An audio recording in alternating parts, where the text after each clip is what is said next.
My name is Matt Zenus. I run our global HANA and database solution strategy team. And today, what I want to cover with you is the cloud journey with SAP HANA. Some of the different scenarios and patterns and opportunities to run HANA Cloud. This isn't something new. But then also talk about some new capabilities and new products that we have coming out to help you on your path and journey to the cloud.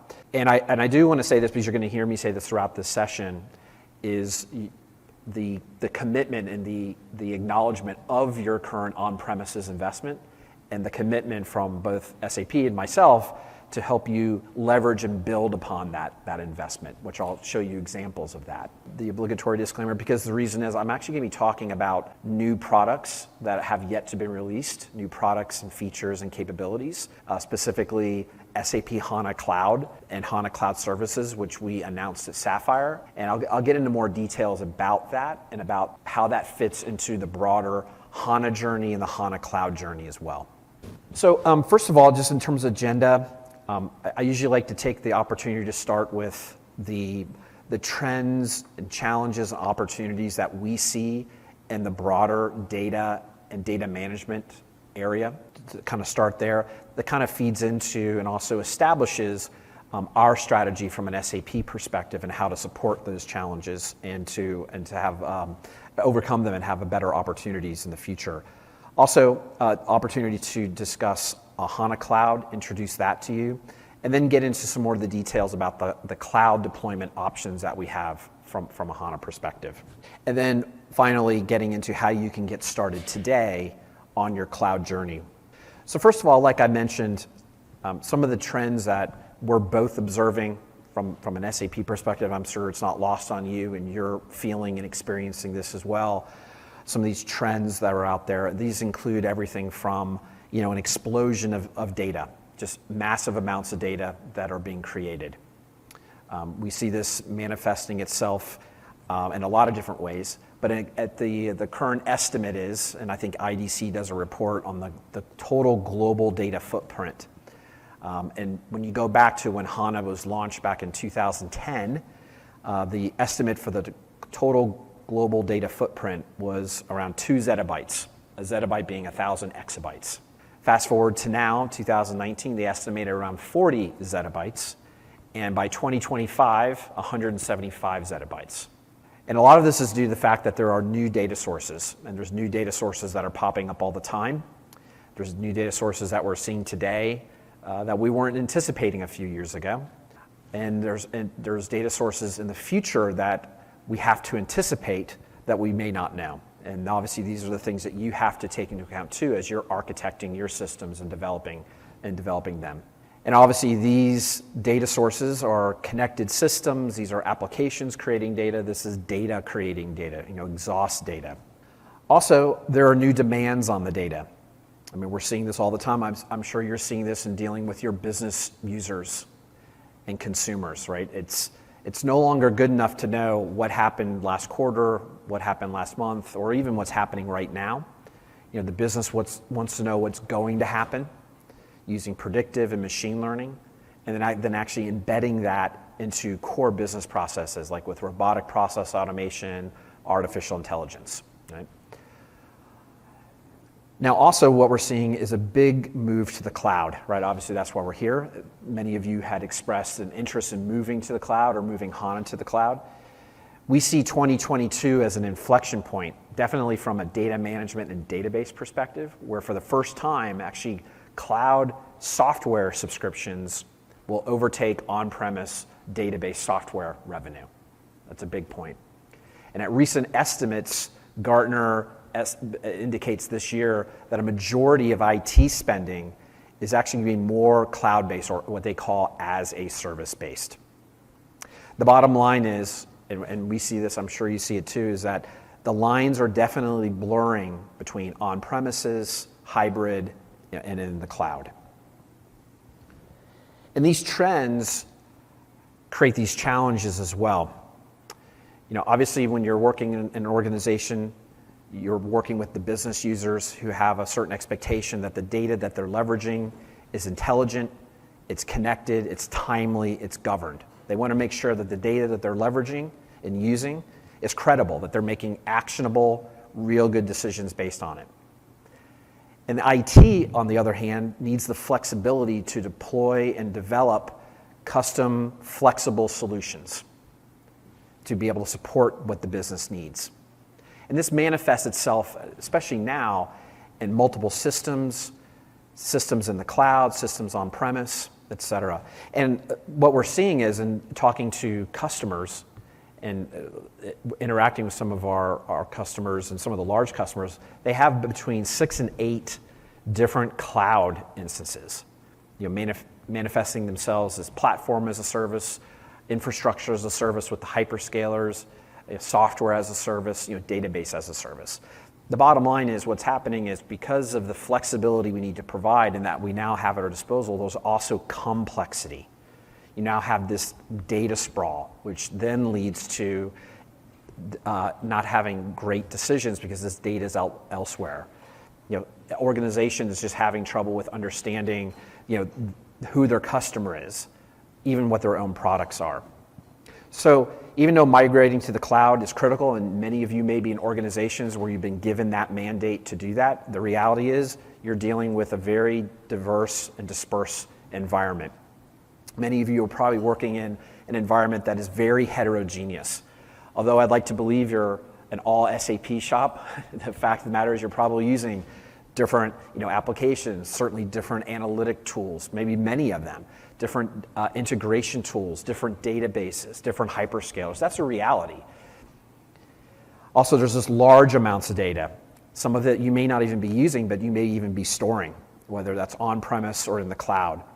It's siloed, it's complex, and this also then leads to not just general lack of visibility within the organization, but also data compliance. I mean, forget the regulatory and even the GDPR sort of things, which are very, very relevant. When we talk to auditors and analysts about this data sprawl problem, lack of visibility, we clearly hear that on a scale from 1 to 10, 10 being the worst, it's like a 14 in terms of this data compliance, in this case manifesting itself as data lineage. What used to be reserved for the insurance companies or financial institutions when giving loans, the ability to go back and validate why that decision was made, where did the data come from, who touched it, is now relevant to almost every industry. Utilities and others, and even retailers, so that auditors and regulators can come back and ask, why did you make this decision? Where did this come from? Where did the data generate? So the data lineage part, absolutely critical. Many times we oversimplify things, but the general approach to the cloud has typically looked something like this, right? Where you have an on-premise system, an application, and a database. You may create or buy a web application that connects to that, and of course then maybe even now leveraging data lakes that are outside your on-premise to do that. And of course, a lot of questions come up. How do you set this up? How do you connect? What does the performance look like? Is it a secure access? We're going to dig into a little more details on this and some of the patterns that we can provide in moving to the cloud. And like I said, leveraging your existing investments, extending, not necessarily moving your investments from on-premises to the cloud. So first, let me introduce SAP HANA Cloud. And before I do that, just talk a little bit about SAP's strategy from a data management perspective. We talked about all the challenges and things along those lines. And what it manifests itself in terms of SAP strategy is to turn your data into a strategic asset, leveraging the intelligent enterprise. Right? And there's 3 main pieces to the intelligent enterprise. There's, of course, the operational data, your core ERP with your line of business applications that run and manage your suppliers and your customers, your employees, and your networks and purchasing, all on a strong digital core. And your experience data. So for example, our recent acquisition of Qualtrics, so organizations have an understanding of how their organization, their brand, their products, et cetera, are being perceived. And bringing those together on a business technology platform. And we see that those organizations that have a strong data foundation have a much clearer path to become a strong, intelligent enterprise. And usually we see this manifesting itself in terms of employee empowerment, basically automation of mundane tasks so they can focus on more value-add activities, as well as being able to create new data models or actually create new revenue streams for the organization, and also having more meaningful relationships with customers. Not just understanding who your customer is, but then also being able to proactively interact with them, giving them meaningful offers, anticipating their demands before they happen. And to do that, you need this strong business technology platform that's comprised of intelligent technologies like robotic process automation and artificial intelligence, analytics, going really beyond reporting, but talking about augmented BI, in other words, the ability to ask questions or answer questions you may not even thought of asking, as well as collaborative planning across the entire enterprise in a consolidated and integrated way. In application development integration, being able to extend business processes in the cloud from your on-premise business suite. And finally, the database piece, which we'll be talking more about today, to provide that main foundation and that strength of the intelligent enterprise. Now, one of the things that was announced at Sapphire on stage by Hasso Plattner and Gerrit Kazmaier was our new flagship cloud initiative and product, SAP HANA Cloud Services, the single gateway to all trusted data. And the goals of this were very simple. It was to provide a very elegant, integrated, consumer-grade experience, very simple to use for both the business user as well as technologists within the enterprise. And SAP HANA Cloud Services is comprised of 3 different cloud services. SAP Analytics Cloud, which has been out for some time. This is our analytic technology, tremendous, easy experience, easy to consume, that of course provides BI, predictive planning, and all in a single solution. It also includes new SAP Data Warehouse Cloud, which is a business persona-driven experience. It's actually considered more of a software as a service, not relegated to a DBA or IT type person necessarily, but more for a business person that helps them combine and join enterprise data, non-enterprise data within their organization, and data outside the organization. So it's a lot of data management, pre-built content, connectors to other sources with advanced analytics. And these all are driven on the platform of SAP HANA Cloud, which I'll talk more about in a second, but this is our next generation database platform as a service. Some of you are already SAP HANA customers, so you're familiar with it, but it is the HANA that you know, OLAP and OLTP, translytical capabilities, all the advanced analytics that go with that, as well as the other various workloads that you can integrate. The bottom line is that, and I wanted to share this with you, is to demystify a bit about what the different parts of the HANA Cloud Services are and how they fit together. But the key here is that the goal is simple, is to provide a simple veneer here, as well as fully integrated and a consumer-based experience. Now, before I get into HANA Cloud specifically and what it is, because there's some new capabilities I think were really interesting, I do want to take a step back here and just talk a little bit about the HANA journey. HANA will next year celebrate its 10th anniversary. It'll have a birthday next year. And it's been quite a journey. And since some of you are SAP HANA customers, you've probably experienced and been along that journey with us, and it's been very exciting. When I was here about 8 or 9 years ago, when HANA was pretty new, I was probably sitting in this very room or a room like it, just having discussions about what is an in-memory database? Why would you want one? Like, what does columnar storage mean? What is columnar compression?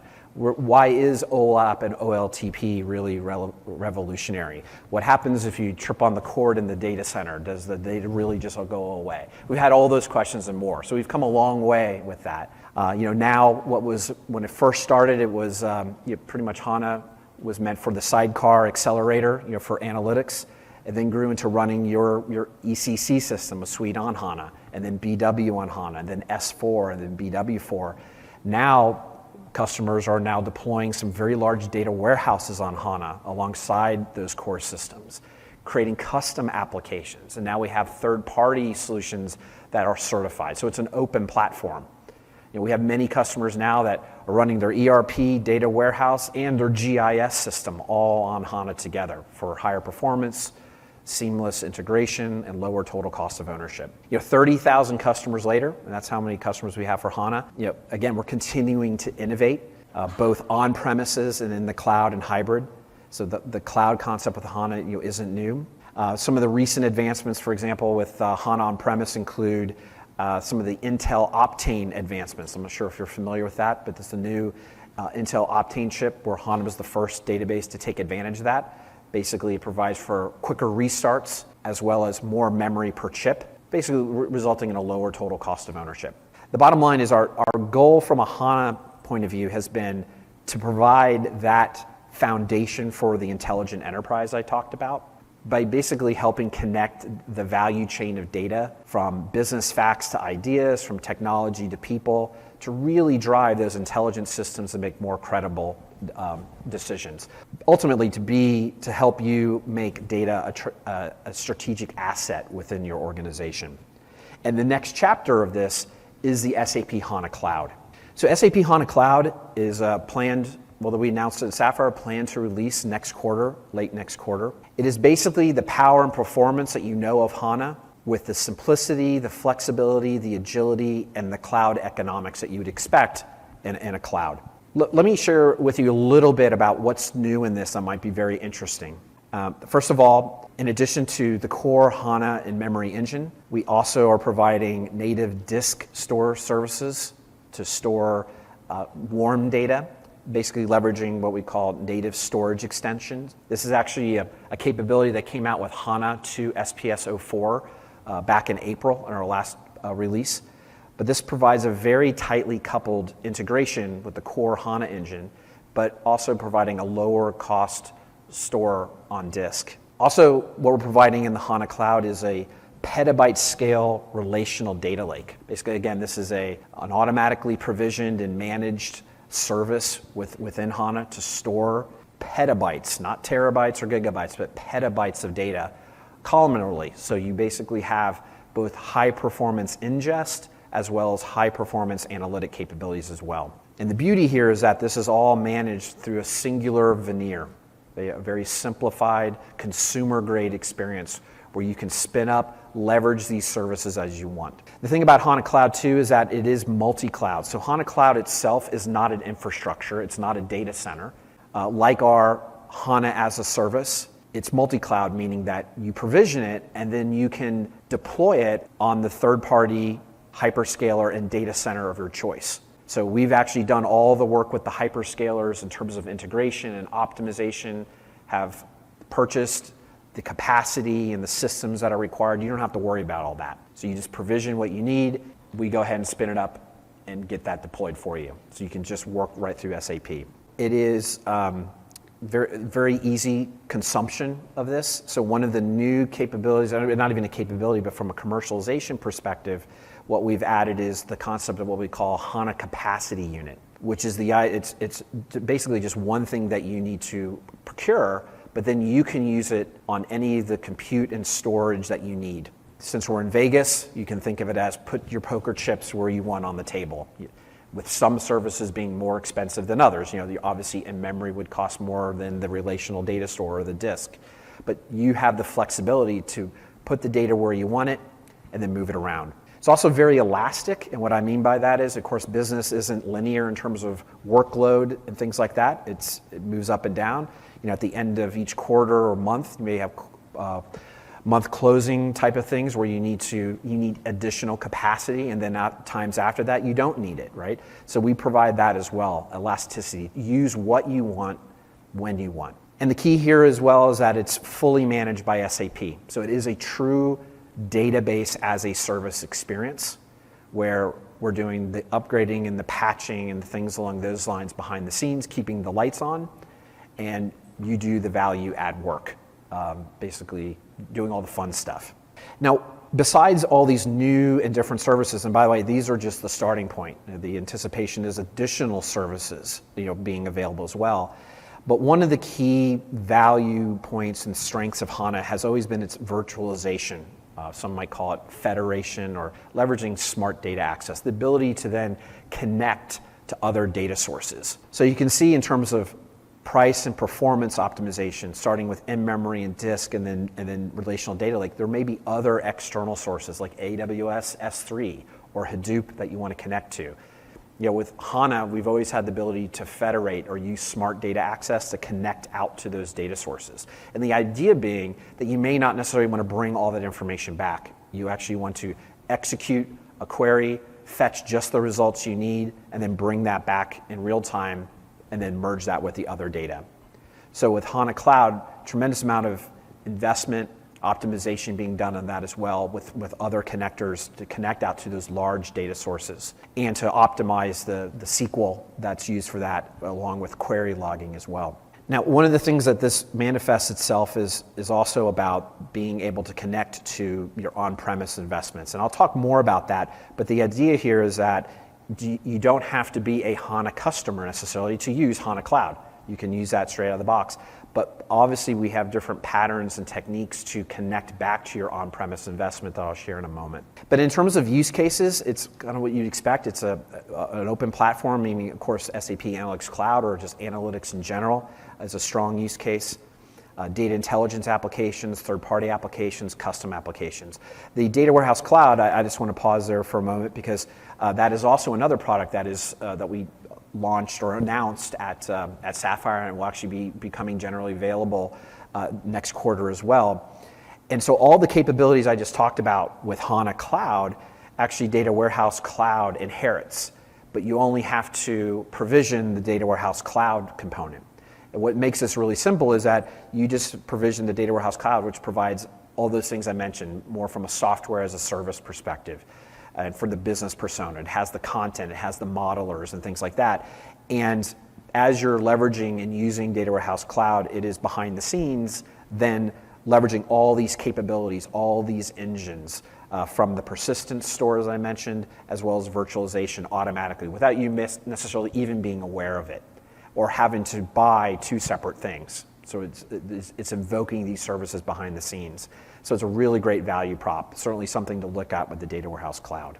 So to summarize, HANA Cloud basically gives you a central gateway and access point to all your different data, structured, unstructured, analytic, transactional, on premises or in the cloud, trusted, basically that one central point, the single version of truth that the end users and business users can use and trust. Very simple, again, a consumer-grade experience.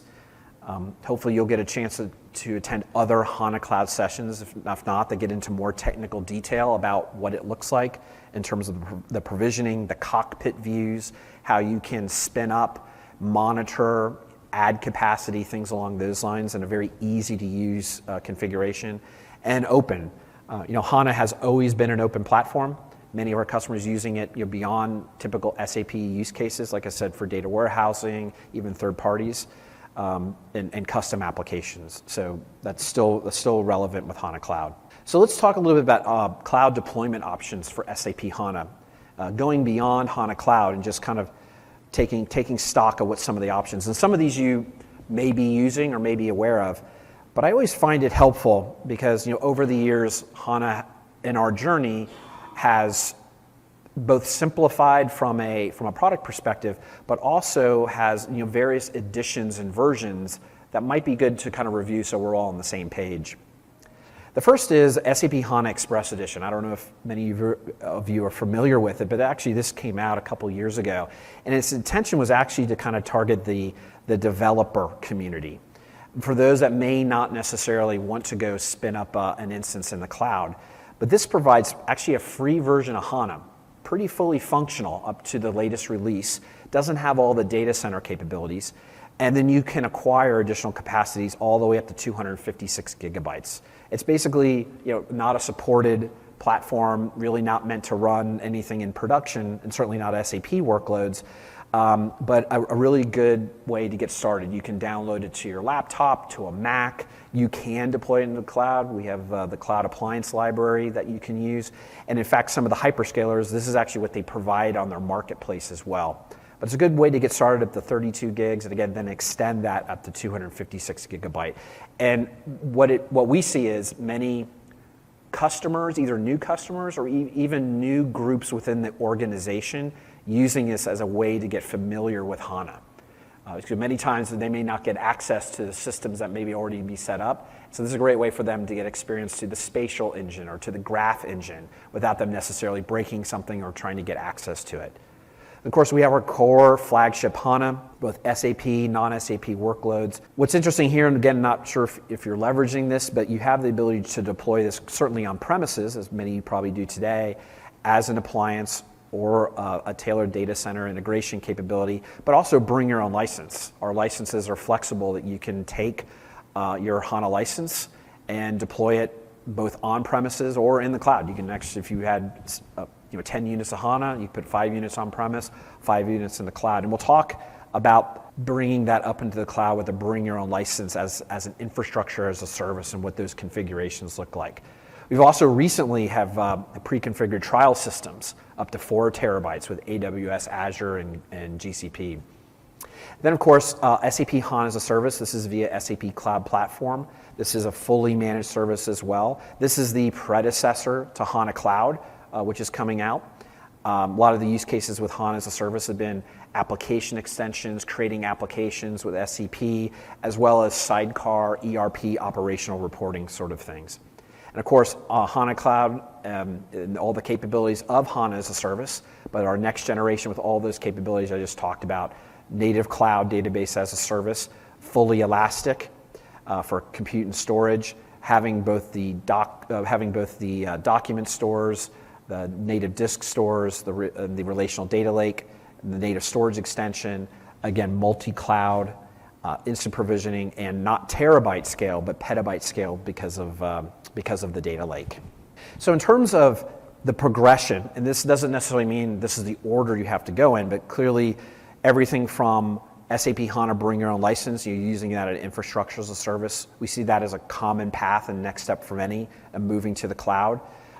Basically, that's you having a relationship with the hyperscalers, working with the AWSs and the Googles and the Azures to get that set up, and your licenses allow you to do that. In this case, even setting up in some sort of hybrid environment, we see that's an option and path. Then we have the SAP Cloud Platform, HANA as a service. This is the fully managed database as a service I just mentioned. And then the HANA Cloud coming in Q4, the native cloud fully managed database as a service as well. Also in here, we don't show it, is of course, the HANA Express, not a database as a service, but can be also deployed on-premise, on your laptop and desktop or a Mac, but also the ability to deploy it in the cloud as well. And I'll show you what some of these options look like. So I realize this is a bit of an eye chart, and I apologize. Actually, this information you can get from the hardware certification directory. But what I just wanted to show is a couple things. All those different patterns I mentioned, from bring your own license to as a service, and what these look like in terms of scale. I mean, certainly from a deployment options and configurations perspective, the bring your own license, you can see we support Amazon and Azure and Google and Huawei and Ali Cloud. And they're pretty, these systems can get pretty big that have been configured and certified. You can see Azure for scale out up to 120 terabytes. I mean, that's pretty big. So a tremendous amount of investment, both on SAP's part as well as with the hyperscalers to get these certified. And if you're not familiar with this, there's kind of two main dimensions. I mean, there's more, but the two main dimensions when looking at these in terms of certification is the use case. Is it OLTP? Or basically, is it for like S4? Or is it OLAP? In other words, is it analytic? Is it BW related? And then the second dimension is its scale up. In other words, the maximum size of a large system, what's the largest singular system, and then scale out, basically being able to harness multiple systems together. HANA as a service, the SAP Cloud Platform HANA as a service, which includes fully managed platform as a service, integration services, that scales out today to 2 terabytes. Runs primarily on AWS. and those data centers, about 6 data centers throughout the world. And then the successor to that, SAP HANA Cloud, which we of course talked about, really taking it to the next level, petabyte scale, multi-cloud, and the intention is by next year, by mid next year, AWS, Azure, and Google for sure being supported hyperscalers. And then for HANA Express, you can pretty much find on the various marketplaces everything from the SAP Store to Azure to Amazon to Google, a version of HANA Express, also leveraging the SAP Cloud Appliance Library. So these are some different options again on getting started in the cloud. And like I mentioned, the key here is that this isn't a forced march to the cloud. It isn't the proposal isn't just let's just take what's on premises and move it. It's moving at your speed, helping you on your path and journey to the cloud. And the key here and the commitment is your on-premises investments that you have made, are making, or will make are absolutely secure. We want to extend that on-premise landscape with HANA, and then bring kind of the new innovations to the cloud as well. But this is a very common approach that many of you probably have today, certainly running HANA on-premise, where you have a data warehouse or S4 or BW4 custom applications. That can remain today, continuing to invest in on-premises HANA, and then extend that with HANA as well. And we see this in a couple different ways with HANA Cloud and the way we see it happening. We see about 3 different patterns of use cases with this hybrid approach. The first is what I'll call the extend or expand, which is basically adding additional capacity, using the cloud as an additional engine to go beyond what you may have on premises. It's a very quick way of starting, but this could very well manifest itself as moving workloads off of premises into the cloud, leveraging the HANA engine there for analytics and data warehousing, or whatever type of scenario you need to run. A very quick way to start. The second is a virtualization approach, which is being able to leverage, like I mentioned, the Federation Smart Data Access to connect not just to on-premise, but then also to other sources as well. And that's a very quick way and quick hit way of getting started. You don't have to worry about data integration or ETL jobs or anything like that. You can start basically using virtual hybrid tables to connect to various data sources, including the data lake and other third-party systems.